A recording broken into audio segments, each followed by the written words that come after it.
have been mentioned, and the issue of the curriculum. Do you think that TVET system in Kenya is well positioned to be responsive to this transition and unlock the potential in TVET? Professor. Thank you, moderator.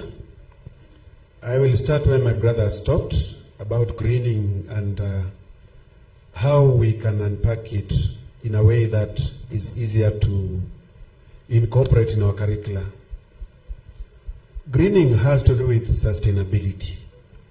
So the question we need to ask ourselves is what we are planning to training, to teach, facilitating sustainability in the utilization of all resources. Utilization of all resources, is the curricula facilitating that? Greening has to do with flexibility and agility, sustainability, flexibility and agility. It has to do with that ability of the system to change, to ride on change rather than resist it. And the questions that we need to ask ourselves are to do with, are we able to change that which we put in our curricula? Or even in the process of training, if we realize something is required, needed, can we input it, or we must stick to that which is written? Greening has to do with, in curriculum matters, the issue of business reengineering and preparedness.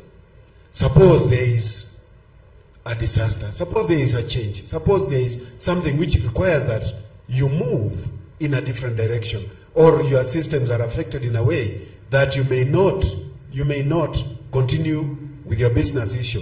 How soon can you come back? It has to do with climate smart technologies. Climate smart technologies, are we able to utilize them? Are we applying them? Are we able to prepare our trainees based on our curricula that is existing, that which you already have in our minds, and even that which is written? It has to do with utilization and utilities in production being supportive to sustainability. What are we using to produce that which we are producing? If it's in agriculture, what are we applying?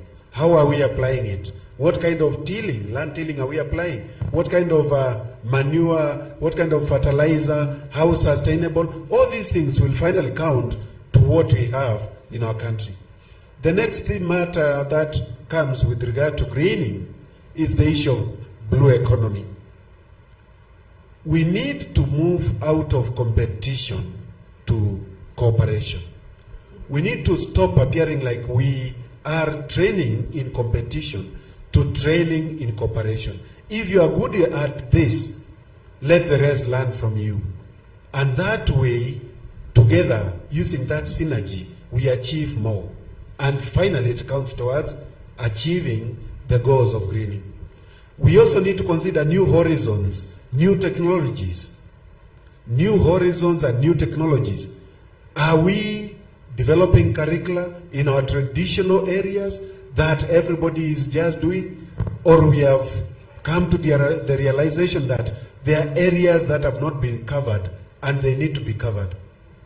We have been training people in areas that may not count in our everyday life. But look at what you do from 6 o'clock in the morning up to 10 o'clock in the evening when you sleep. What do you go through? And who participates in those activities? When you are going to work, who takes you there? When you have gone to take your lunch, who prepares it? When you are resting, who prepares the place where you sleep? When you have gone into the house, who makes your house? These are we need to make TVET be life. We make TVET our life, such that TVET prepares us for life. Finally, we lost it long time ago, but we need to reclaim it. We had indigenous technologies in this country, and I'm sure there were people who are skilled in different areas that we need now, and we don't have them. When the other systems of education came, they found us in leather. leather dressing, which was, according to them, archaic, but very few of us right now can afford the leather that we were developing those days. So we lost that which was of value, we went for others, and we are now coming back to it. We need to reclaim our space. We had sustainable technologies that could be utilized even today to solve some of the problems that we are having. Finally, as we do greening, we need to consider championship and facilitation. What are you known for? What is your niche? Let everybody get something that is specific, special, that they are producing and making for this country so that we move in a sustainable way. Thank you, sir. Thank you, Prof, for that issue of our green curriculum. And I think on this ed, we have talked and talked and talked, and we are the minority. We are in number, we are few here. So on the other ed now, on your side, I think the topic is there, unlocking the issue of our TVET graduates' opportunities, both in employment, in training, in cooperation. We are here. So I now open the floor to you members. Microphone to the members. It's your time before maybe we go to another remark. Is there?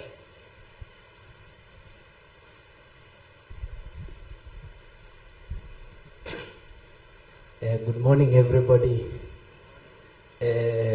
My name is Ndiye Madan. Yeah, you see, Professor Gitainge smiles because he knows me. And my greatest fear is if I mess up and you report it to him, I'm dead. He's my professional father. Now, we are talking about the issue of unlocking opportunities for TVET graduates.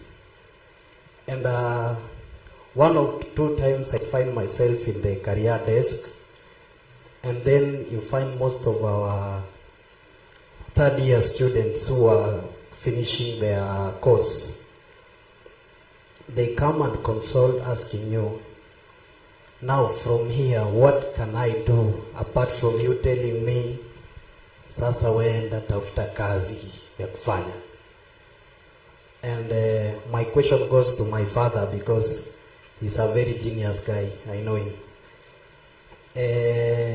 How far are the universities trying to do so that there is cooperation between TVETs and universities, because you understand that the kind of graduates we are producing are not the normal ones. These are the extraordinary graduates who are hands-on. Now, you come and load him with a lot of theories and notes from first year to fourth year. You may have crisis of dropouts along the way. And we would love them to transit from, after going through TVET, the CBET training, then they come to university. How are you making sure that there is convenience and smooth transition? Because we don't want tomorrow that the WhatsApp group that belongs to professors, you live being the same people every day.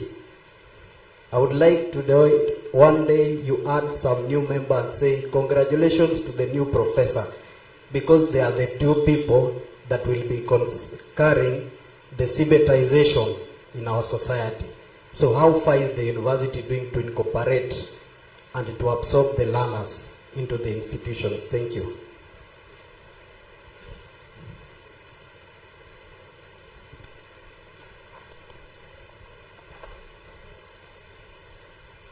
Thank you very much. I'm Evans Karanja. My question is to the Chair, National Employment Authority. It is good that you have mentioned that you are dealing with looking for jobs internally and externally. Mine, I'll concentrate on international jobs.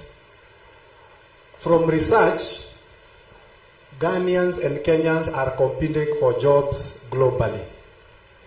And in our case here in Kenya, you've said that you deal with agencies. My experience with agencies is that they charge a commission to take our graduates to those jobs internationally. And the commissions that they charge are extremely expensive.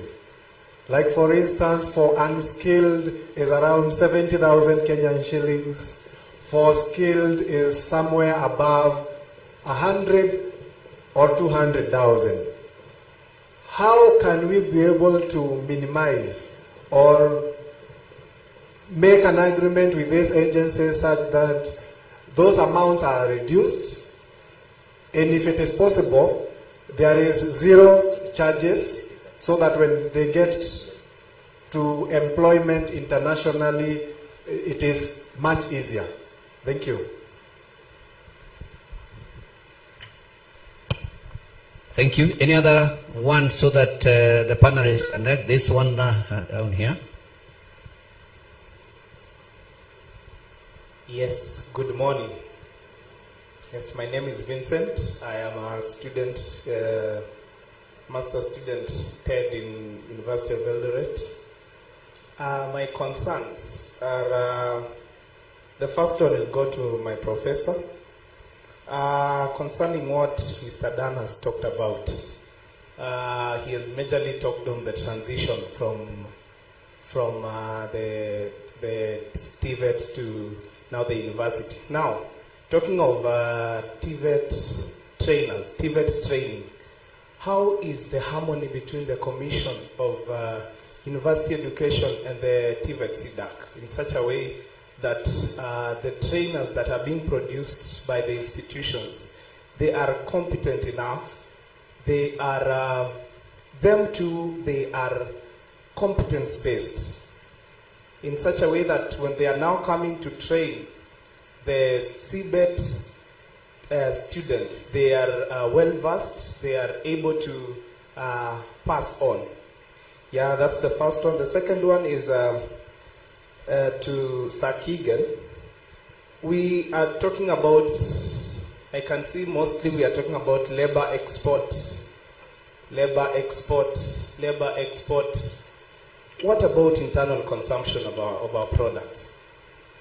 Yeah, what about internal consumption? Because we can talk about exports, yeah, but contrary to that, we see that our government oftentimes have placed confidence in the external labor than as compared to our internal products, mostly from our CBET, mostly from our TVET. So how will the government strike a balance between labor import, labor export, and internal consumption of our own products? Yeah, thank you. Thank you. I think with those three and more to come, maybe you can allow our panelists to handle those ones. Professor. Yes, sir. Let me start responding. I'm glad that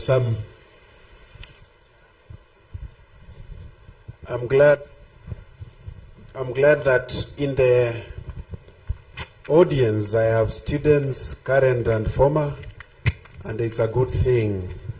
You are judged by what you produce. So, test my products. Secondly, let me mention this. We are in the competency era. We can call it CBET, you can call it CBC, depending on which level we are dealing with.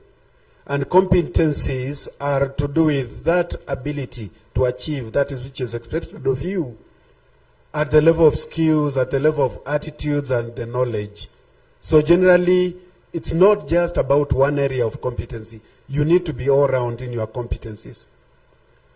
A case in point that is very important to achieve whether you are competent in skill is in the soft skills. We need the technical and the soft, because where the technical comes to an end, the soft skills will propel you to the next level. You need to be able to communicate effectively. You need to solve problems, to diagnose, solve, and communicate a solution to a problem. You need to have even life skills such as empathy and all that. Universities are ready for the TVET graduates. I am saying this because at the universities we have what we call credit accumulation and transfer systems, where people having achieved qualification at lower level will be exempted, are exempted some level of training based on what they already have. So generally there is space for TVET graduates, and the teaching systems that are being applied right now are to promote acquisition of skills. I have avoided using the word teaching to facilitation of learning. We are moving from teaching to facilitation of learning. We create the environment that is suitable for you to learn more, because when I teach, it's like I'm telling you to learn what I have. But when I facilitate you to learn, then I allow you space to acquire more, and then we discuss and share, and together we grow together. So this credit accumulation and transfer can be related to recognition of prior learning, which is happening which is a big issue at TVET.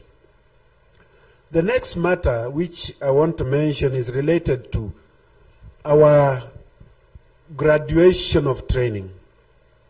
At the Presidential Working Party, we recommended that there will be levels for different institutions. There will be level of training for TVET institutions that cannot be done at the university. The law is in the process of being reviewed so that we remove the word certificate and diploma from university offering, so that those ones become the domain of TVET, so that the TVET graduates now feed into the university. Universities will be left with a degree and the postgraduate diploma, but coming down, we leave that space for TVET. So there is space for different institutions so that we feed into each other. We avoid unnecessary duplication and competition which is not healthy. To the second question, it's about COE and TVET CDAC. Let me mention that graduates of universities who come from, possibly, let me mention University of Eldoret, have the space or the ability to be employed by the Teacher Service Commission. I have mentioned that first, because that will be the employer of teachers. Secondly, we have the public service which employs trainers. So these are options that are available to graduates of the technical programs and the other programs, because I said TVET is in 5 regions. We have also moved ahead to develop a tailor-made or a specific postgraduate diploma for TVET. We have postgraduate diploma in education for TVET at the universities. A case in point, we have it at Dedan Kimathi, we have it at University of Eldoret, and therefore trainers should not find it difficult to find a place to go and become well versed with what is expected of them at the level of education. So generally there is a lot of communication between COE, TVET CDAC, and even KNQA is able to facilitate the organization of training and volumes of learning so that one is able to be placed rightly. So generally there is work going on, and we are cooperating.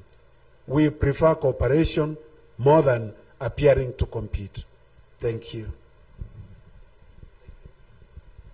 Thank you, Prof. I think this has come out very clearly. Training not for competition, but for competence. It has come out very clearly. I think those members, if you now, Chairman Nair, I think there was your question somewhere. Yeah, from Evans Karanja. I would like to state categorically, Evans, that, and also to the audience, that any agent, and that is why we are vetting them, because previously there were agents who used to con Kenyans. They asked them for a fee They ask them for processing fee, medical fee, and whatnot. Then they disappear after collecting all those fees. I want to state to the audience and everyone here listening that you are not, a job seeker is not supposed to be charged any fee to be processed for employment, whether locally or internationally. For the international jobs, what you only need is your passport, which you should have at any given point in time. Have your passport as a job seeker. To those, I mean, a passport, in fact, the Minister for Internal Security, Professor Kindik, has streamlined the process of passport acquisition.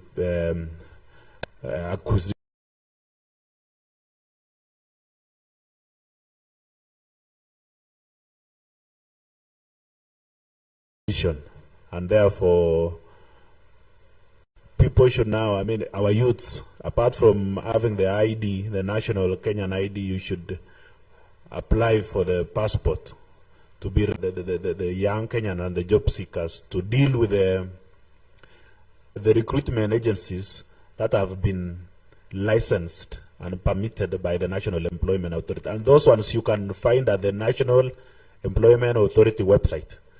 And those ones, if they charge you any cent to process you, you have the right to report them, and we will cancel their operations.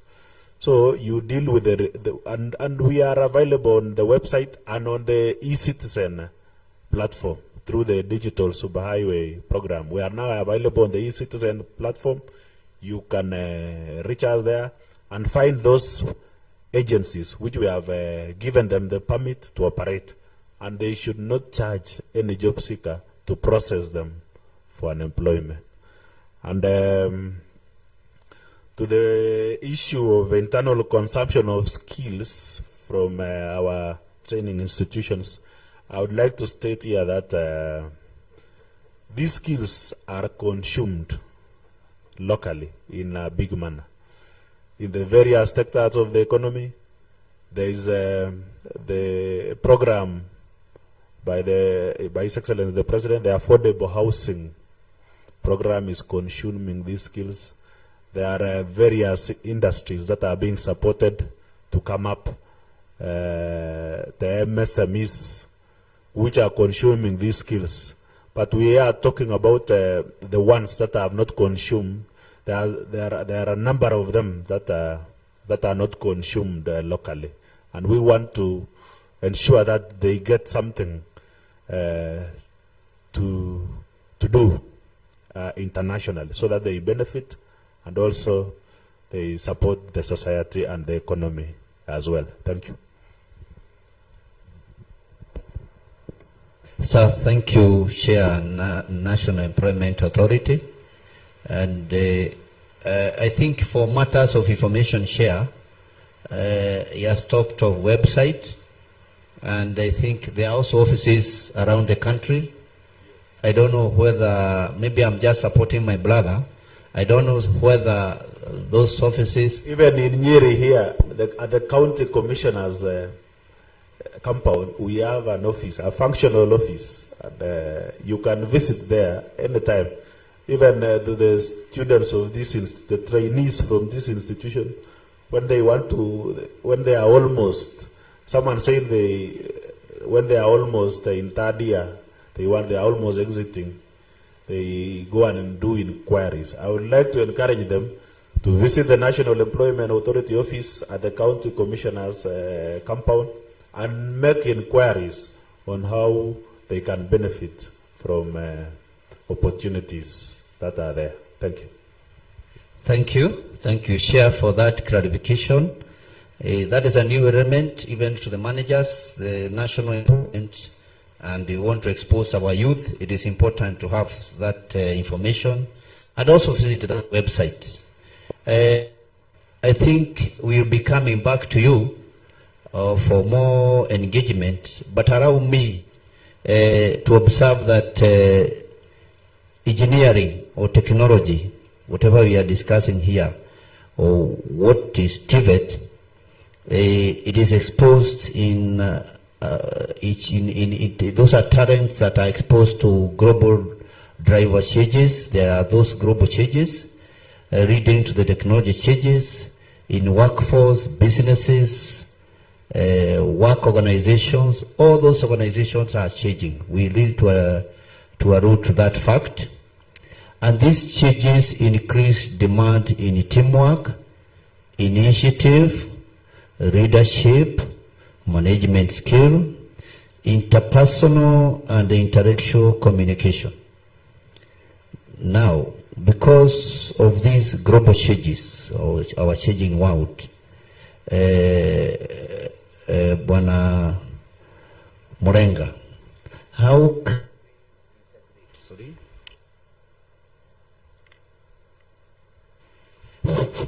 can we integrate maybe soft skills, or how can we encounter these global changes? Because we know technology is changing. How can we encounter these global changes in our work organizations? Bwana Murenga. All right, thank you, Mr. Mushemi. Yeah, indeed, it is true that there are major changes happening on the global space. The globalization, automation, which sometimes it's feared that it's coming to replace human beings on the human resource, which on the other side it's not actually true, but it's coming to enhance our operational spaces. I think because of these changes, one of the things we need to do is how much are we changing our technology within the training institution so that we keep pace with these changes in the technological spaces. And obviously, one of the ways to address this is to work very closely with the labor market and the industry space. The reality of everything is that we complain about obsolete equipment within the TVET institutions. Strangely enough, a number of TVET institutions in this country have the best equipment that even none of the university has. And the biggest challenge is underutilization of this equipment. How much can we be able to utilize the equipment that we already have within the institution? So that's a major challenge we need to look at. Utilization, do we have the right capacity within the institution to utilize this equipment? But on the other side, the other reality is that as much as the technology is changing very fast within the global space, how much capacity does the government have to keep on changing equipment within the TVET institutions after every year? Because when you look at the technological space, every hour technology is changing. Every hour technology is changing. And therefore, the major way to address this is working closely with the industry. And that is where models of training such as dual training come in to help. Because you utilize the equipment that you have at the institution, but when you go to the industry, you're exposed to the latest technologies. Some of these companies are international. So students get exposed to what kind of technology is at that, is currently being utilized. So they get exposure to the latest equipment, they get exposure to the latest trends in the technological space, and therefore it makes sure that when you leave your training institution, you are not going to meet strange equipment wherever you are going. I think one of the challenges that has also been there is that the trainers also have that capacity gap. And perhaps they, one way or the other, suppress the opportunity, the chance for the student, to speak about that new, or to get exposed to that new technology. So if we can be able to work jointly and say, let us work with the industries, not just to capacity develop our trainers, even as they're providing hands-on training to the students, can they also be able to train and provide capacity to our trainers? And I would give an example. Thika TTI, for example, have been working with companies like Kenya Vehicle Manufacturers in the dual training. And we noticed that after the second industry block, when students came back from the industry block, they were actually challenging the trainers because there is a way you hold some equipment, and the students were saying, no, this is not the way you do it. The industry standard is this way. So it's to look at, I mean, some trainers felt challenged by that, but I like one thing that Professor Kitainge mentioned, that we are moving away from being the center of knowledge, but facilitators. So the question is, if a student has trained in 3-4 different companies that have the latest technology, for example, they come back to school, what do you do as a trainer to bring that knowledge back to the institution? And this is not just them alone. We had an experience at KIST, students in their second day of training, and they were being mentored by Coca-Cola. They installed a whole distillation line at Kenya Wine Agencies on their own, just by the supervision of a mentor, on their own. And it even got to a situation where immediately the line started working, Kenya Wine wanted to issue them contracts. And you know, somebody said they need to go back and do the exam, and they said, no, we have seen their competencies. Why should they go back and do their exams? So those are some of the dynamics that come along with this. If we work with the industries, we can be able to address all these aspects of technological changes and the issues of capacity. How much exposure do our trainers have? One of the proposals I've seen is trainers to undergo attachment, for example, with industries after a certain period of time. The reality is that we need to find a model of how that works, because you need to be in a confident position when you are explaining a certain concept to a student, to avoid a situation where now there are things we talk about to our students, but maybe they already know much more about it, and they know from the way you have explained it, you have no knowledge of what is happening. So can we establish a partnership model where students collaborate very closely with the industries, as well as the trainers collaborating very well with the industries? That way we are able to keep up with the global trend. And I think Dual TVET has provided a platform for that already. About 265 students who are in the pilot phase, all the ones that were attached to, let's say, the specific companies. We had, let's say, 49 were the first ones. All of them, as we speak, about 80% have job offers already. 2-3 of them participated in the WorldSkills competition. They came up the best. They outclassed some of the universities. And why? Because of the partnership and the knowledge they gain from the industries. So to address these global trends and the changes that are happening, I think one of the panelists talked about global competitiveness. Remember, our industries also are competing on a global scale. So they want employees who have that kind of mindset, not just local, on a global level. So it means as we are preparing, we need to think of, are we just preparing students, not just for the local market, but also for the global market? Because even the industries, we want to make our industries competitive. We are talking about industrialization and Vision 2030.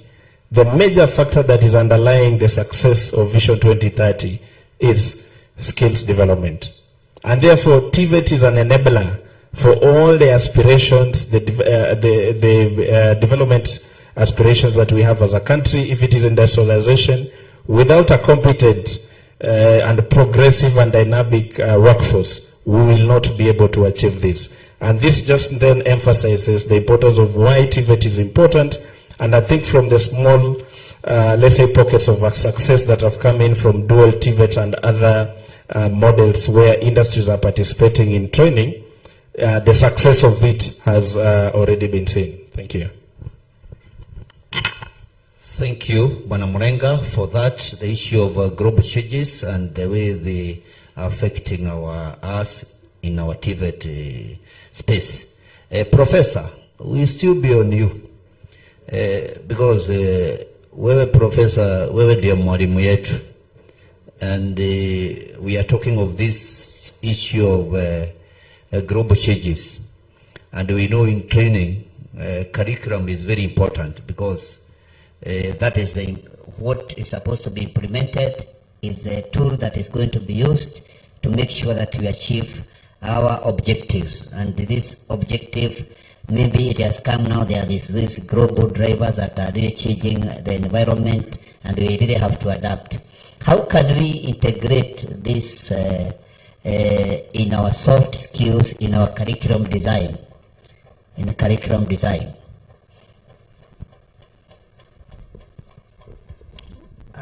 Thank you so much, and it is okay, it is all right that we need to be responsive to changes in technology. We are not training in isolation. We are training in this world for the world. In fact, our training in Kenya should not focus on our local expectations. We should just go global.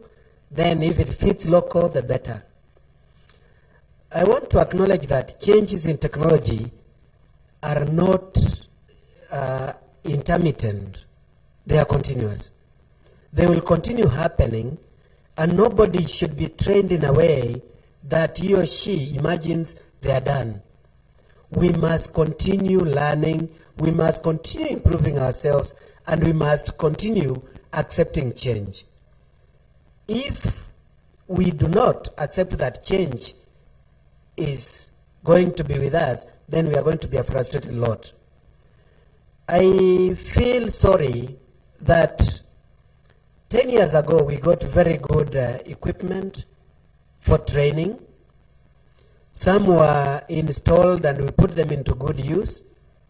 Others have become obsolete, still in the boxes that they were brought in.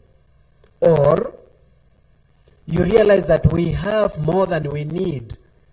One industry requires possibly 3, 4 of those.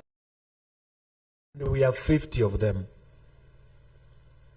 So the issue of utilization of what we have and adding value to ourselves by sharing should come to the fore. We need to appreciate our brothers, those who never got that which we got, and allow them to utilize the machines that we have in a way that will make a change in the lives of the people we have in this country. Technology changes happen all the time pursuant to efficiency. So as long as we are pursuing efficiency, there's going to be change in technology. So learners and trainers and everybody should be willing and be able to accept change as part of life. So we need to go global. In terms of soft skills, integrated soft skills in whatever we do might be the way forward. Because you don't teach communication out of doing the work. You don't teach teamwork, then after that you go and tell them to work in teams. Let that facilitation of learning how to work in teams be done in situ as part of the training of the other skills. And maybe that might relieve us of the times that we so much require for our training. That is what I think. Thank you, Professor. I think I'm happy for that far we have gone. I think I'm the moderator of here, but not the moderator of time. And when I think around, I can see we were given 1 hour. I tend to think we are beyond. So and I will summarize with only one issue that maybe will be addressed by the panelists, and then come back to you, audience, for any final clarification. But our panelists are still with us. And I will finalize with the issue of the micro-credentials, because agree with me that if there is this changing technology, if there is this changing all that, I think we have to allude to the fact that micro-credential or short-time training must be with us. On that, Bwana Murenga, what do you take of this issue of micro-credentials and our TVET step? Thank you so much. Yeah, I think micro-credentials is the space where the world is moving into now. I think people are moving away from sitting in an institution for 4 years, complete a course, then you move into the world of work. But people are moving more to specialized courses, very focused mastery of skill in a specific area, then they utilize it to go out, in the world of work and operate in. So it's a space that I think we haven't utilized or maximized within the country yet, but this is actually related to competency-based education and training. Because you acquire competence, you get, if it is a partial certification for it, then you're able to transition to the labor market. You might want to come back again and undertake another, micro qualification. You get a certificate for it, progress, then after some period of time, you get a full qualification. Then that enables you now to grow, whether you want to progress to higher education or another level of education. So this is related to CBET, and one of the characteristics of it, as I've already said, it's flexible. It has to be flexible in matters of time. It can be implemented on a specific time. It can be implemented online. Perhaps it's just fully online. Can I go, I want to gain some proficiency in a certain field. I get a certification. And of course, one of the things it needs to be linked into is the credit accumulation and transfer system. Once I've acquired this qualification, what amount of credits does it, contribute to? Therefore, when I go to advance, then I get additional credits. Then at what point will I say I have full qualification for it? And why are we going this? We are saying the labor market space, it's changing very fast. Technology, I think we have touched about that. It's changing very fast. Sometimes you just need an additional skill on a certain area. You don't need to go back to a college and take 4 years for it. It could be a very short program that you get. You get a micro qualification for it, then you progress. But we must have a proper system and framework to implement that. I'll just give an example. We have fragmentation right now in terms of students coming from TVET, and I think I like the question that was asked about what is the linkage between university and TVET. We have fragmentation in terms of some students leaving TVET, they go to a university, you're asked, what did you get? Perhaps a credit or a pass, go to first year. What did you get? I got distinction or whichever, go to second year. It is really based on university's decision, but we have a proper framework to guide that. So for micro qualifications and credentials to work, we need to have a very proper system. One of the things that I know from my knowledge on the TVET system and the way it has grown, the linkage between TVET and the university, TVET is not supposed to create a dead end, but it's supposed to lay a foundation for lifelong learning.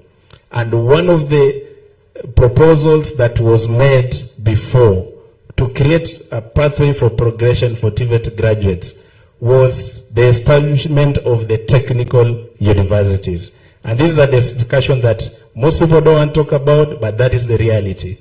Technical universities were established to create a pathway for TVET graduates.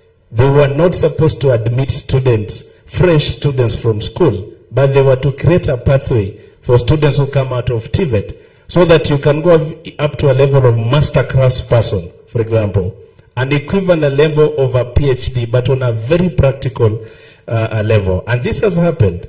We have universities like Technical University of Munich in Germany and others. They have created a pathway for students who go through TVET institutions. I think the only challenge that came in was on the mentorship, because they were all given academic universities to mentor them. So in the process, they ended up adopting the academic pathway of the journey.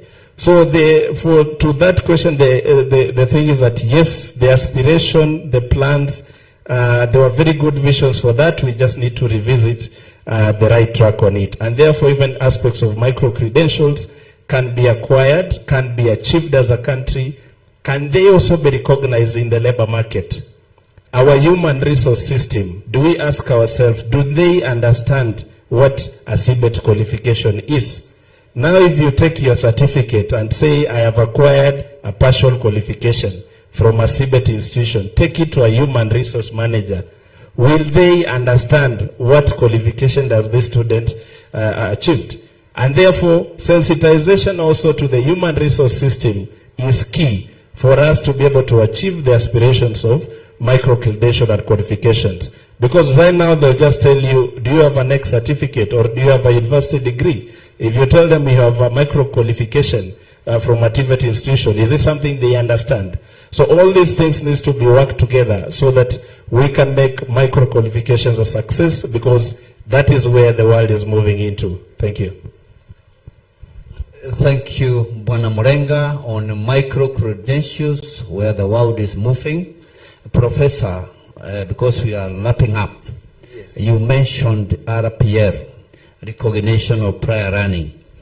We are on it. It's almost a brother or a sister to micro-credentials. And please talk about the implementation of RPL in Kenya and explain how RPL has the potential to unlock opportunities for TVET graduates. Professor. Thank you.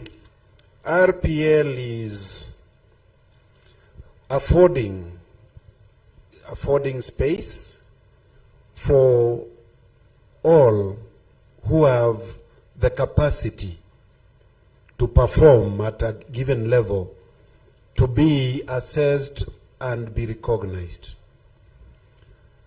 As we know, with the micro-credentials that have been talked about, we have many people who have the capacity to perform at a given level of proficiency, but they were not lucky, possibly due to reasons beyond them, to have gone through a system of recognition.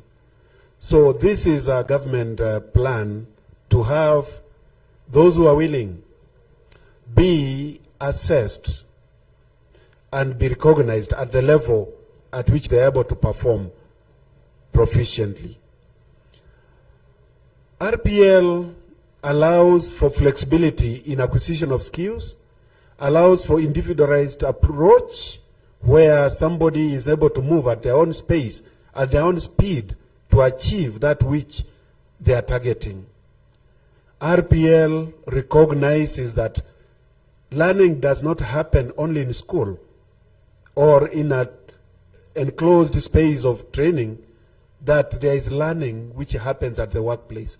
There is so much happening at the workplace, and sometimes it may go without recognition if it is not afforded this kind of recognition that we are having. So RPL is the way to go. There are many people who can do that which they are able to do.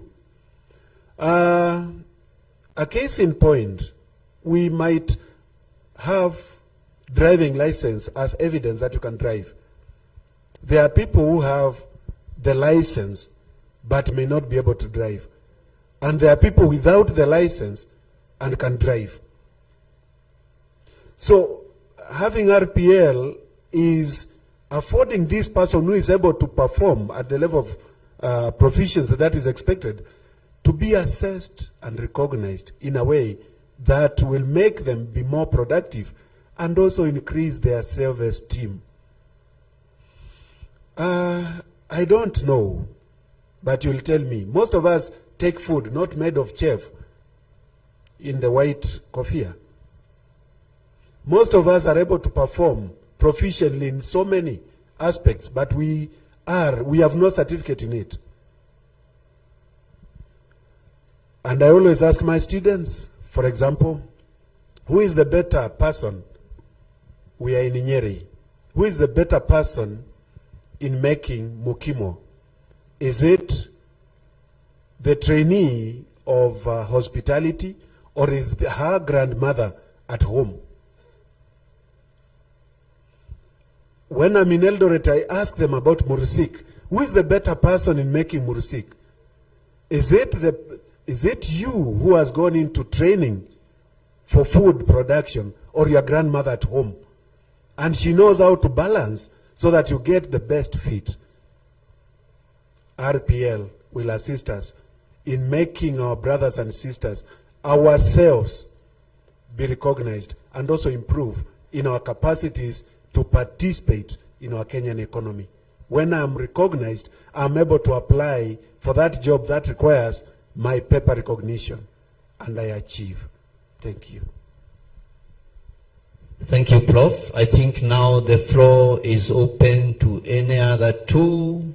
Maybe we clarify queries. The issue of time is with us, so that we can leave the stage. I can see my chairman, secondary schools, is raising the hat.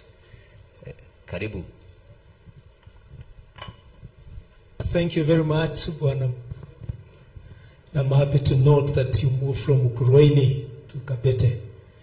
I also want to appreciate the Chief Principal, Nyeri National Polytechnic, for inviting the Heads Association, Nyeri, to this conference. I want to digress a little bit from the content of today's discussion, and I want to address myself to principals of the technical training institutes that are here.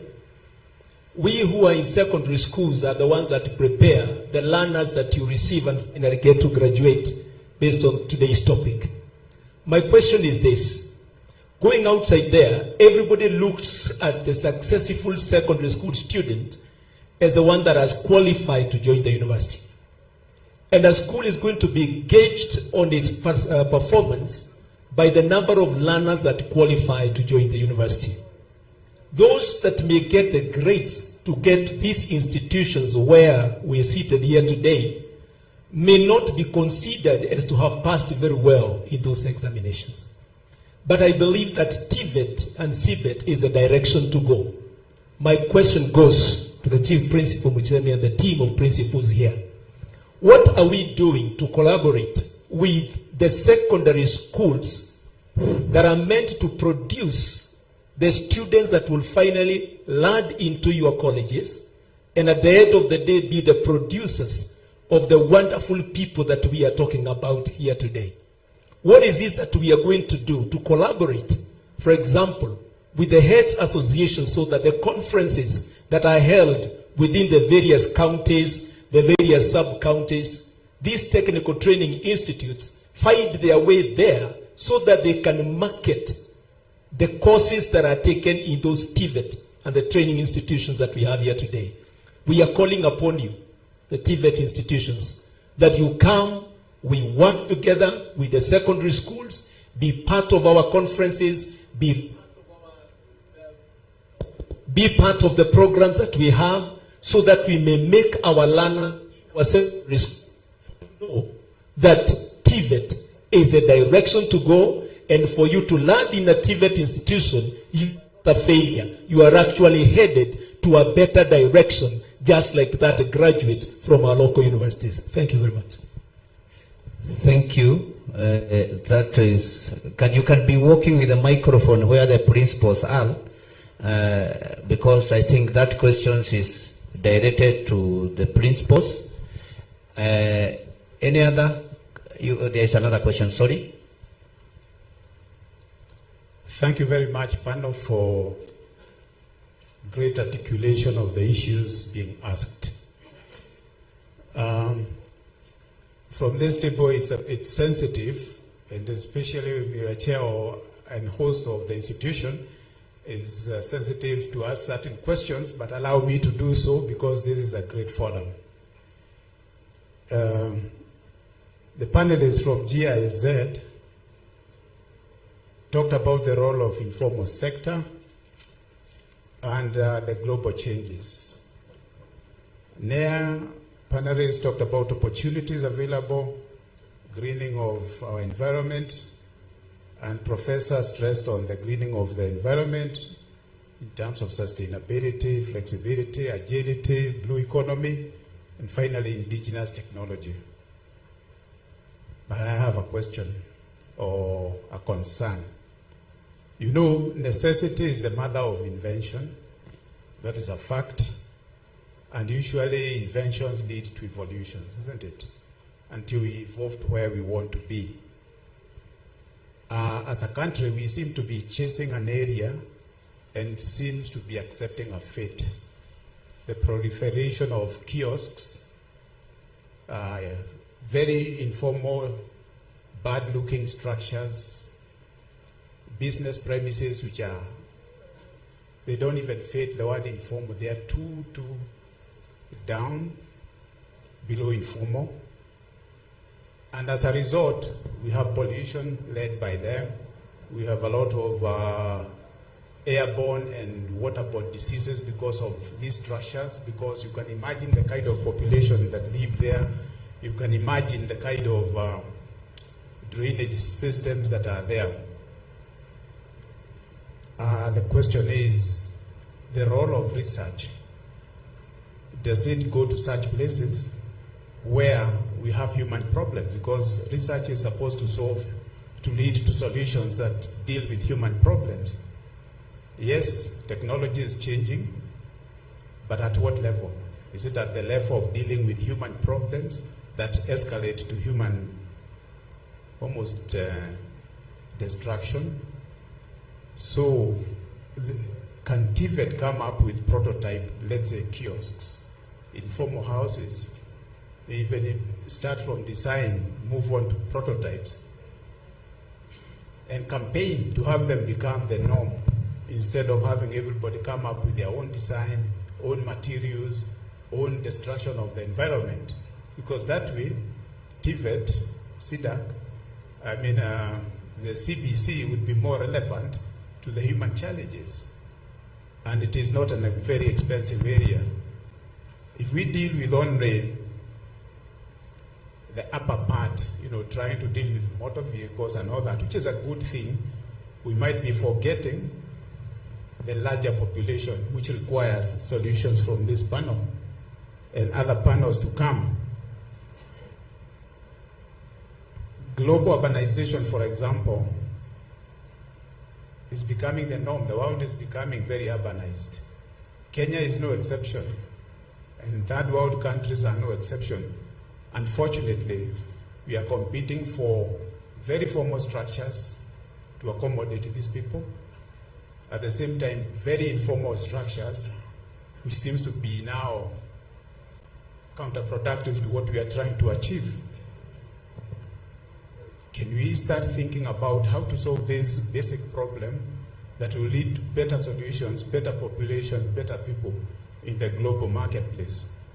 By dealing with that, we might just be creating employment which we are looking for outside, because the builders of these structures could be coming from our students.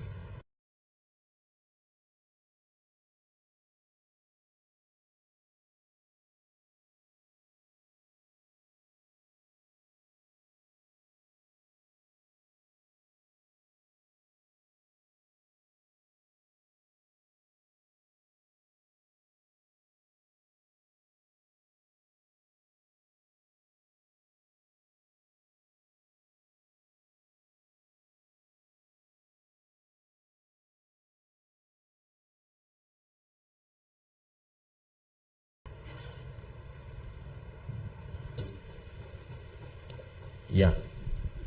Thank you, Chairman. Thank you, Chair. I'm humbled. I may not respond, but I will just speak to what you've said, and the debate continues.